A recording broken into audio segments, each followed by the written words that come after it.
안녕하세요. 저는 젊은 나이에 암에 걸렸지만 희망을 잃지 않고 열심히 살아가고 있는 여자입니다. 분명 결혼한 지 엊그제 같았는데 눈 한 번 깜빡이니 벌써 10년이 넘는 시간이 훌쩍 지나가 있네요. 제가 지금 사과를 먹고 있다 보니 몇 년 전에 일어났었던 일이 갑자기 생각이 나네요. 그 일로 인해 제가 이런 병도 얻게 된 것 같아요. 여러분들도 한번 제 사연을 들어보시겠어요? 어른들이 하시는 말씀 중에 모르는 게 약이다라는 말이 있잖아요. 세상을 살다 보니 어른들 말처럼 정말 몰랐을 때가 더 좋았던 적이 있는 것 같아요. 저 말이 제일 잘 어울리는 대표적인 경우가 바로 뒷담화 같은 거잖아요. 누구보다 저를 사랑해주고 아껴주던 사람이 뒤에서 저를 욕하고 있다는 사실이 얼마나 슬픈 일이에요. 지금부터 여러분들께 이 뒷담화에 관한 이야기를 들려드리려고 해요. 저는 금수저까진 아니더라도 하고 싶은 거 다 할 수 있는 꽤나 잘 사는 집안의 외동딸로 태어나서 부모님에게 사랑을 듬뿍 받으면서 살아왔었어요. 저희 부모님은 저를 만지면 깨질까, 잡으면 부서질까, 그렇게 금이야 오기야 귀하게 키우셨어요. 이렇게 부모에게 사랑을 듬뿍 받아야 훗날 결혼해서 남편에게 사랑을 많이 받을 수 있다고 하시면서요. 저도 사춘기 시절 반항을 한 적이 있는데 부모님께서는 단 한 번도 소리치거나 손을 올린 적이 없었고 늘 따뜻하게 안아주시면서 왜 이런 행동을 하면 안 되는지 차근차근 설명해 주셨었어요. 그래서 제 사춘기는 태풍처럼 정말 짧게 휘몰아치다가 끝난 것 같아요. 항상 이런 부모님의 모습을 보면서 부모님같이 다정한 남자를 만나 결혼하고 싶다는 생각이 들었어요. 딸은 아버지 같은 남자 만난다는 말처럼 정말 아버지 같은 남자와 결혼하는 미래를 꿈꾸곤 했어요. 그렇게 20대 중반이 되었을 때쯤부터 친구들이 하나둘씩 결혼을 하기 시작하더라고요. 빠르면 벌써 아이까지 낳아서 애엄마가 된 친구들도 있었고요. 저는 친구들이 결혼하고 애를 낳을 동안에는 제대로 된 연애를 하지 못했어요. 다정한 아버지 때문에 눈이 높아진 건지 아무리 남자를 만나도 제 성에 차는 남자가 없었어요. 아직 결혼을 하지 않은 친구들 중에서 제가 눈이 너무 높다면서 눈을 조금 낮추라고 말한 친구가 있었고, 결혼한 친구들 중에서는 괜히 결혼했다며 후회하면서 결혼을 말리는 친구들도 있었어요. 야, 너는 눈을 낮출 필요가 있어. 쓸데없이 너무 높아. 그러니까 결혼을 못하는 거 아니야. 나는 눈이 저 밑에 바닥에 있어도 못하는데 진짜 결혼하고 싶으면 눈 좀 낮춰봐. 나는 결혼 반대야. 결혼한 지 이제 1년 됐는데도 벌써 이혼하고 싶더라니까. 연애할 때야 좋지. 맨날 얼굴 맞대고 산다고 생각해봐. 진짜 눈 뜨자마자 남편 얼굴 보이면 때리고 싶어. 그건 맞아. 그래도 너는 애가 없잖아. 나는 애까지 있어 이혼도 마음대로 못해. 육아는 나 혼자 해. 지금도 봐. 애 안고 너네 앞에 있잖니. 육아는 무슨 집안일도 하나도 안 도와줘. 집안일, 그걸로 많이 싸우지. 나도 우리 신랑이랑 집안일로 많이 싸워.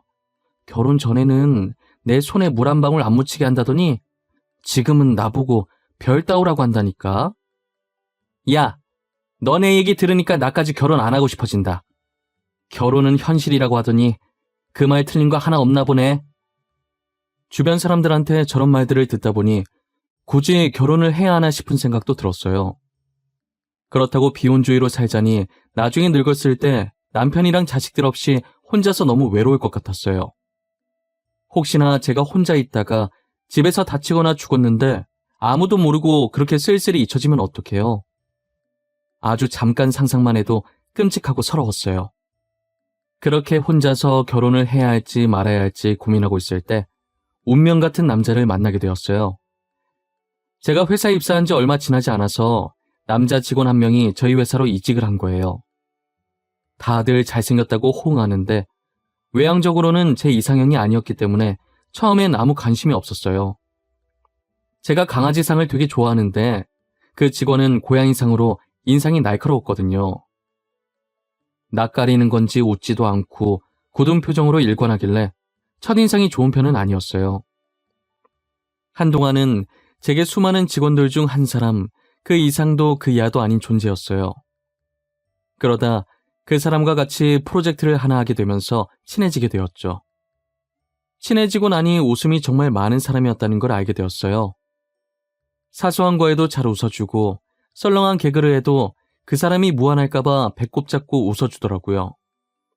성격도 좋은데 남을 배려할 줄도 알고 알면 알수록 진국인 사람이었던 거예요. 게다가 다른 남자 직원들과 다르게 술에 대한 자부심이 없어서 못 마신다고 딱 잘라 말하면서도 사람 무안 주지 않고 술 먹은 사람들 비위 다 맞춰주며 회식 분위기를 망치지 않으려고 노력하더라고요. 대학 다닐 때도 그렇고 그 직원이 오기 전까지 회사 회식 때도 그렇고 자기 술 잘 마신다는 자부심 있었던 사람들만 보다가 이런 사람을 보니 신기했어요. 술 못 마시는 것에 전혀 부끄러움이 없었고 오히려 술 먹은 사람보다 더 잘 놀았어요. 의외의 모습이 계속 발견되다 보니 저도 모르게 점점 그 직원에게 관심이 가기 시작했어요. 그 후로 무의식 중에 제 눈은 그 직원을 쫓았고 저희 둘의 눈이 마주치는 횟수가 잦아졌어요. 그렇게 저희는 눈빛으로 시그널을 주고받다가 그 직원이 먼저 제게 고백을 하면서 사귀게 되었어요. 본격적으로 사내 연애를 시작했고 2년 정도 연애를 이어갔어요. 사람은 첫인상으로 판단하면 안 된다는 걸 그 남자를 통해 알게 되었어요. 그 남자는 그동안 제가 찾아다니던 저희 아버지 같은 다정함을 가진 사람이었어요. 연애를 하면서 이제껏 만났던 다른 남자와는 확실히 다른 느낌이 들었어요. 이 사람과 결혼하면 저희 부모님같이 행복한 가정을 만들 수 있겠구나 싶었죠. 그리고 어느 날 제게 반짝거리는 보석이 박힌 반지를 주며 프로포즈를 하는 거예요. 있잖아, 나 사실 너가 내 첫 여자친구야. 믿기지 않겠지만 진짜야. 우리 같은 고등학교 다녔던 거 모르지? 내가 너네 학교 선배였어. 그때부터 널 알았고. 어? 오빠 나랑 같은 고등학교 나왔다고? 왜 지금까지 말 안 했어? 아니, 어떻게 이런 우연이 있지? 너무 신기해. 지금 회사 왔을 때 솔직히 너 있는 거 보고 놀랐잖아. 그래서 내가 얼마나 굳어 있었는데. 네가 내 첫사랑이야. 그리고 첫 여자친구고. 이제는 나의 처음이자 마지막 신부가 되어줄래? 당연하지. 오빠도 나의 처음이자 마지막 신랑이 되어줘. 그리고 내 앞에 나타나줘서 고마워. 우리 진짜 잘 살자. 이 남자와의 첫 만남은 회사가 아니라 고등학교 다닐 때부터였어요. 고등학교 다니면서 저를 처음 보고 그때부터 저를 잊지 않아줬다는 게 너무 감동이었어요. 저는 이 남자에게 내 평생을 맡겨도 되겠다는 생각이 강하게 들었어요. 제가 어떤 길을 걷게 되든 이 남자와 함께 걸으면 꽃길이 되겠구나 싶었습니다. 프로포즈를 받은 후 저희 나이가 결혼 적령기에 접어들면서 빠르게 일을 진행하게 되었어요. 제일 먼저 과일 바구니 하나씩 들고 양가 부모님께 결혼 허락을 받으러 다녔죠. 그 뒤로 상견례를 하고 신혼집과 혼수를 양쪽 집안에서 각각 맡아서 하기로 하고 결혼식 때 드는 비용들은 저희가 모은 돈으로 하기로 일을 진행해 나갔어요. 결혼 준비하면서 많이 싸우는 커플들을 봤는데 저희는 그런 게 전혀 없었어요.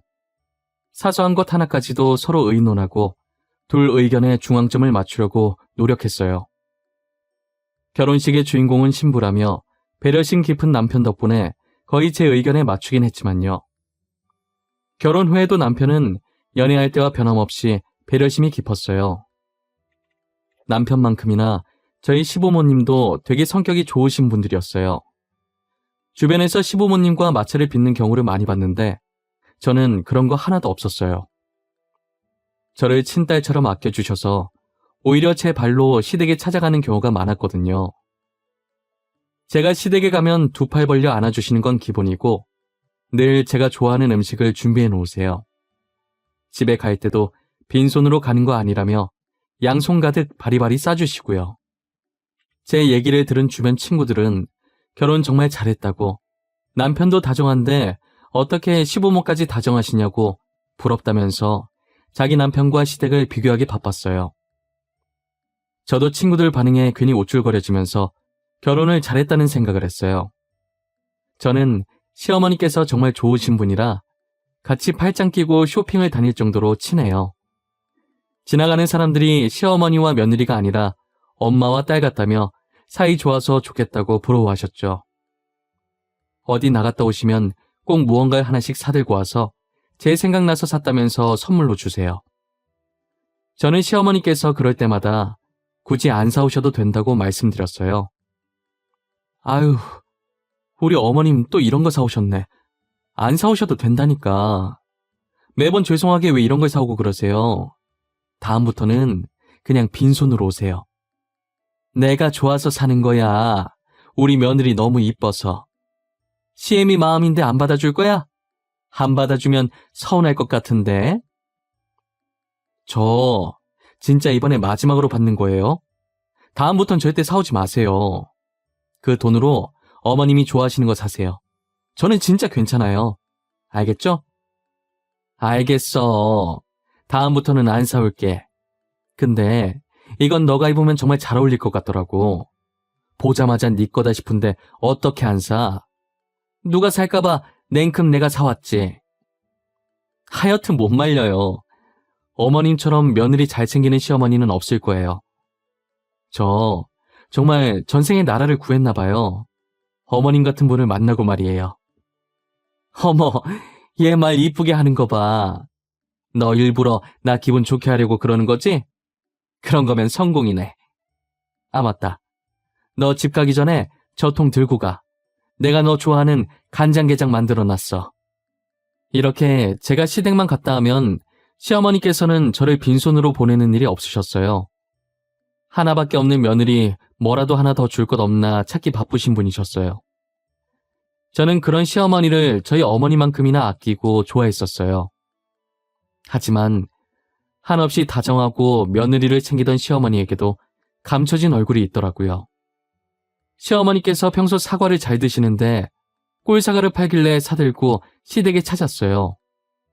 집에 아무도 없었는데 조금 있으면 시어머니께서 들어오실 것 같길래 주방에서 사과를 깎고 있었어요.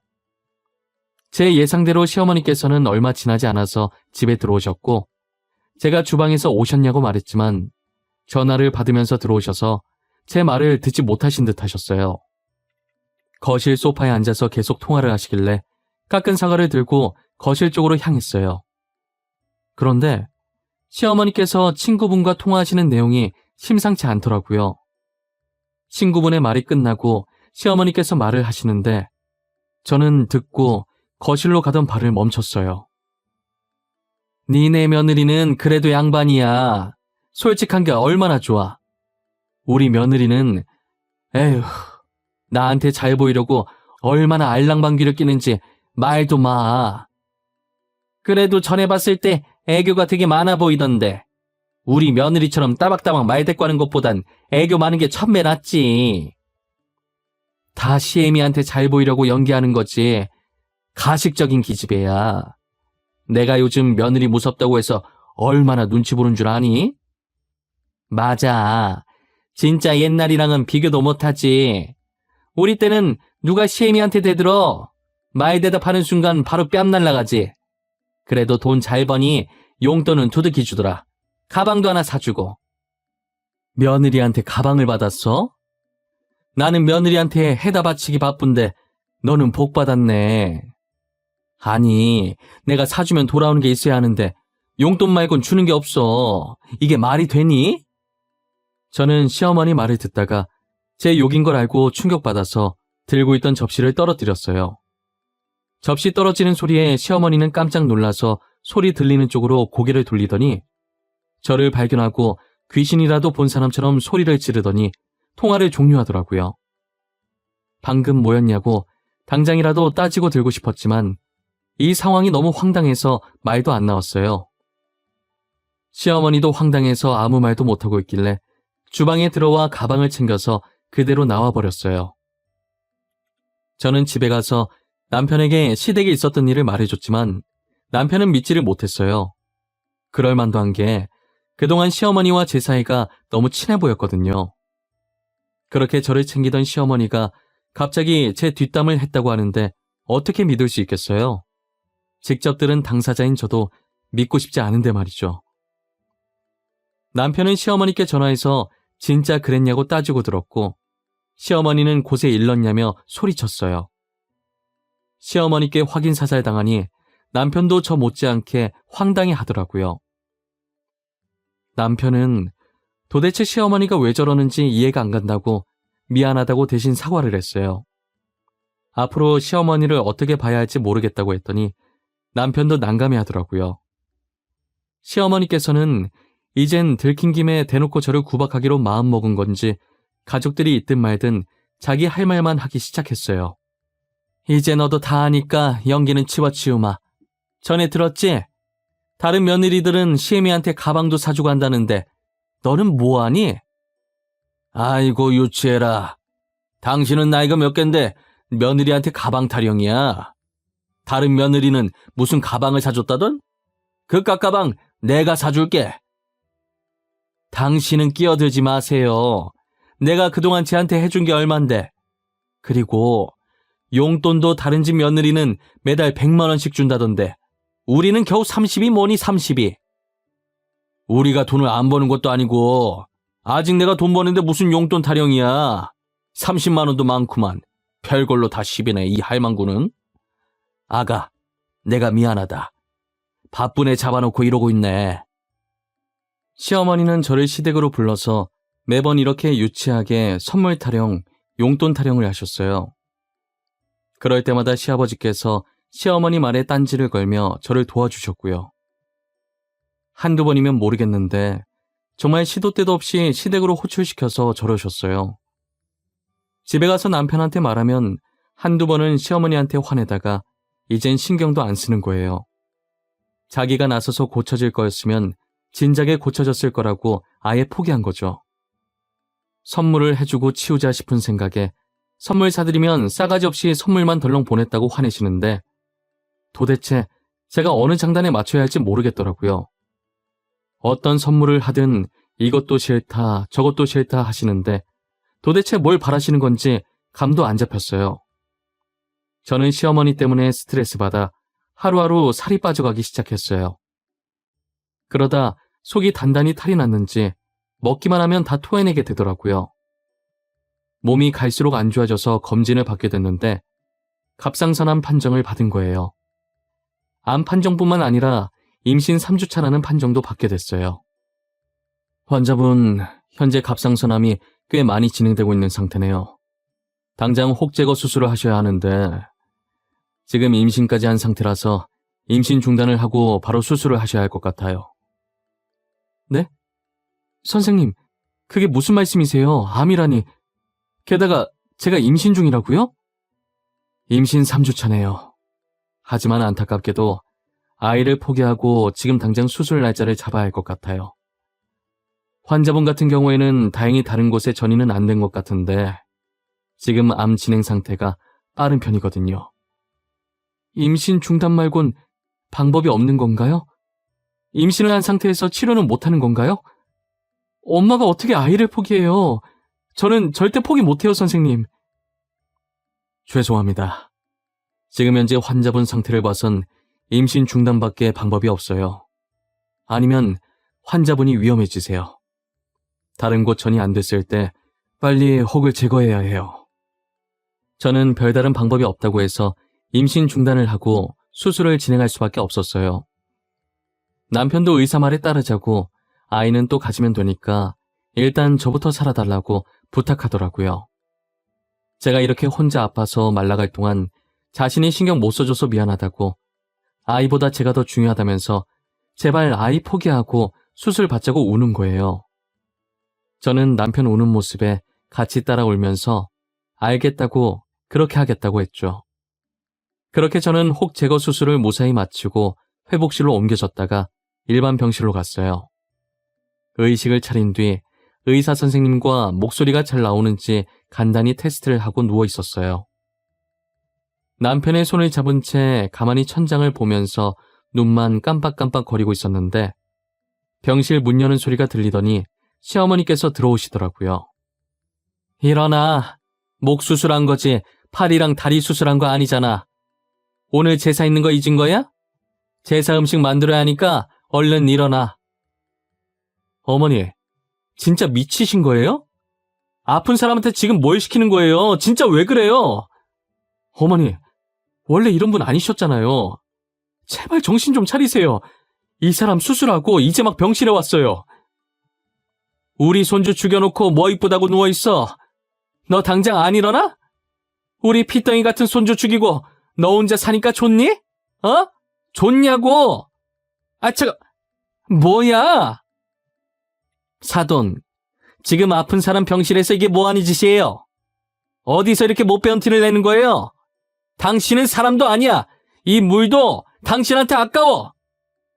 언제 오신 건지 친정어머니께서는 병실에 있던 물병 뚜껑을 열어서 시어머니 머리 위로 부어버렸어요. 친정어머니께서 오신 줄도 모르고 막말을 하던 시어머니는 물을 맞고 친정어머니 쪽으로 고개를 돌리고 저희 어머니와 눈이 마주치자 소스라치게 놀라더라고요. 어머니는 그래도 분이 안 풀렸는지 옆에 남은 수액거리를 들고 시어머니를 위협했어요. 친정어머니께서 무서운 표정으로 자신에게 다가오자 시어머니는 기겁을 하며 병실을 나갔어요. 처음 보는 어머니의 화난 모습에 놀라서 저는 눈만 꿈뻑거렸고 남편은 대신 사과하기 바빴어요. 어머니는 계속 고개를 숙이는 남편에게 잘못한 것도 없는 사람이 대신 고개 숙이지 말라며 대신하는 사과는 받지 않을 것이니 본인이 직접 와서 저한테 사과하라고 전하라고 하셨어요. 그리고 아무 일 없었다는 듯 무서운 표정을 풀고 제 머리를 쓰다듬어 주시고 눈물을 닦아주셨어요. 아까 시어머니한테 폭언을 들을 때 너무 서러워서 살짝 울었거든요. 어머니는 사람 같지도 않은 사람 때문에 스트레스 받지 말고 울지도 말라고 하셨어요. 그 사람한테 소비하는 제 감정이 너무 아깝다고 하시면서요. 저는 어머니의 말을 듣고 앞으로 시어머니와 연을 끊어야겠다는 생각이 들었어요. 남편이야 핏줄이니 제가 연 끊으라고 강요는 못하겠고 저 혼자라도 연을 끊겠다고 했죠. 남편도 이번 일로 많이 느꼈는지 알겠다고 했고 그 뒤로 저는 시댁 근처도 가지 않았어요. 그렇게 12년이라는 시간이 흘렀고 그 사이에 저와 남편은 딸 하나를 낳아서 키우고 있었어요. 암에 걸린 뒤로는 회사도 그만둬서 제가 육아를 전담했지만 남편이 퇴근 후에나 주말에 아이를 봐줘서 저는 다른 엄마들과 다르게 나름대로 쉬는 시간이 존재했어요. 혹시나 또 제가 병이 재발할까 싶어서 늘 남편이 노심초사하거든요. 그래서 주말에라도 쉬라고 무조건 주말엔 자기가 아이를 보겠다고 나서요. 그러다 어느 날 남편이 전화 한 통을 받더니 몸이 돌덩이처럼 굳은 듯이 서 있더라고요. 왜 그러냐고 물어보니 시아버지께서 치매에 걸리셨다는 거예요. 시아버지께서 나이가 있긴 하시지만 그래도 아직까지는 정정하실 나이인데 벌써 치매에 걸리셨다는 게 믿기지 않았어요. 더군다나 치매 진행 속도가 빨라서 요양병원에 모셔야 된다고 하더라고요. 시아버지가 계신 요양원에 가고 싶었지만 시어머니와 마주칠 것 같은 생각에 많이 망설였었어요. 그래도 시어머니께서 난리칠 때마다 항상 중간에서 막아주셨던 분이 시아버지신데 안 가기도 못하고 해서 고민 많이 하다가 안 하고 나중에 후회하기 싫어서 요양원에 들리기로 했어요. 문을 여는 순간까지도 너무 떨려서 심호흡을 몇 번이나 했는지 몰라요. 떨리는 손으로 천천히 병실 문을 열었고 조심스럽게 안으로 들어갔어요.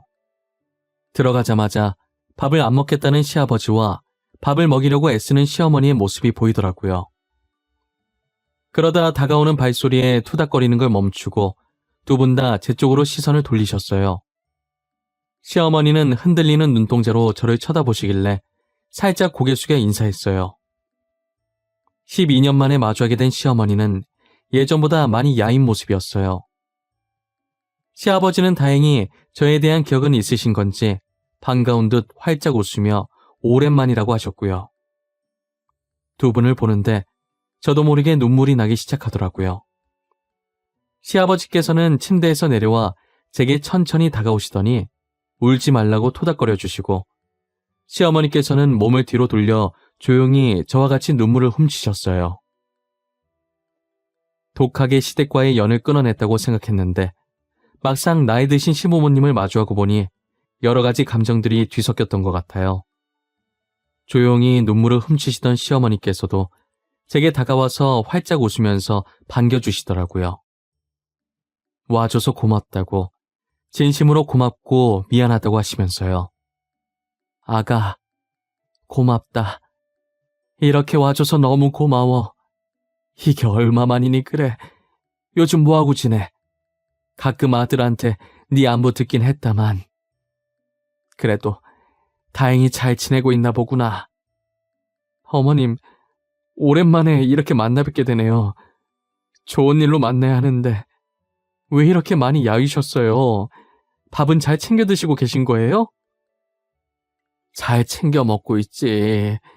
챙겨 먹는데도 계속 살이 빠지더라고.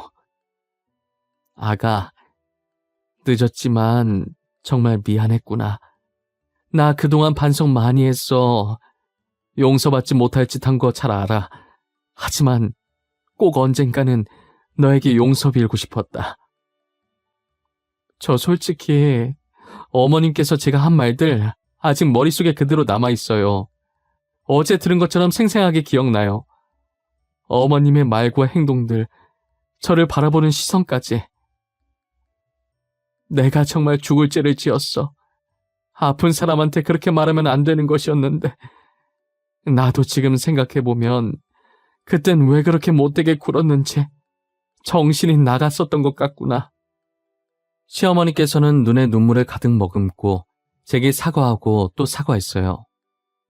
사실 병원에 오면서까지도 시어머니를 용서해주고 싶은 마음이 눈꽃만큼도 없었어요. 그런데 막상 많이 야이고 목소리도 죽으신 시어머니를 보니 마음이 많이 안 좋더라고요. 무엇보다 진심으로 제게 사과하시는 모습을 차마 외면할 수가 없었어요. 저는 결국 과거는 이제 그만 잊어버리고 시어머니를 용서해주기로 했고, 시어머니는 사과를 받아주겠다는 제 말에 그날 참 많이 우셨어요. 가끔 시아버지를 제게 맡기려고 용서를 구하신 건가 하는 나쁜 생각이 들긴 했어요. 하지만 시어머니께서는 제게 시아버지 병문안 오라는 얘기도 일절하지 않으셨고, 남편과 제가 일하느라 바쁘니 꿋꿋하게 혼자서 시아버지 병간호를 하셨어요. 지금은 시어머니께서 예전처럼 저를 친딸같이 잘 챙겨주세요. 평소에 질투라곤 눈 씻고 찾아봐도 없는 남편이 질투할 정도로 저만 이뻐하시고 챙겨주시죠. 뭐 하나라도 생기면 남편을 불러서 제게 가져다 주라고 하시는데 매번 심부름꾼으로 불려가는 남편이 투정을 부리면 사정없이 등짝을 때리셨어요. 어머니, 그냥 집사람 보고 오라고 하면 되잖아요. 퇴근해서 집 가는 길에 가져가면 되는데 내가 심부름꾼도 아니고 둘이 괜히 화해해서 엄한 나만 피곤해졌어요, 진짜. 예, 지훈이 애미는 일하느라 피곤할 것 아니야. 아픈 사람을 굳이 못하러 여기까지 오라고 해. 네 말대로 네가 퇴근해서 집 가는 길에 잠깐 들러서 가지고 가면 되는 거지. 어머니, 집사람 완치받아서 괜찮아요. 그리고 저는 가끔 둘이 연 끊고 지냈을 때가 훨씬 좋았던 것 같아요. 그냥 두 사람 한 번 더 싸워서 다시 연 끊으면 안 되나? 이놈의 자식이, 쓸데없는 소리 할 거면 그거나 들고 빨리 가. 졸지의 남편은 저희 심부름꾼이 되었고 저는 시어머니께 공주님 대접을 받으며 살고 있어요. 그동안 한 번도 못 봤던 손녀한테 못 해줬던 것도 다 해줄 거라면서 제 딸을 얼마나 이뻐하시는지 몰라요. 가끔 아들 낳을 생각 없냐고 넌지시 물어보시긴 하지만 제가 딸 하나로도 힘들다고 하니 하긴 아이 낳으면 여자만 힘들다고 하고 싶은 대로 하라며 제 의견을 존중해 주셨어요. 진작에 이렇게 살았으면 얼마나 좋을까 싶은 생각을 요즘 따라 많이 하게 되네요. 아무래도 시부모님이 많이 늙으셨고 저희와 같이 할 세월이 얼마 남지 않아 더 그런 것 같아요. 함께 할 수 있는 시간 동안 시부모님과 함께 행복하고 좋은 추억 많이 쌓아보려고 해요. 제 사연은 여기까지입니다. 여러분들은 제 사연을 듣고 어떤 기분이 드셨나요? 혹시 시어머니를 왜 용서해줬냐며 저를 한심해하고 계시나요? 하지만 저는 제 선택을 후회하지 않아요. 오히려 용서를 안 했다면 돌아서서 뼈저리게 후회했을 것 같아요. 여러분들도 저와 같이 시댁과의 갈등이 있으시다면 잘 생각하셔서 현명하게 대처해 나가시길 바랄게요. 제 사연 들어주신 모든 분들, 저보다 행복한 일 많이 생기시길 바라고 늘 건강하시길 바랄게요.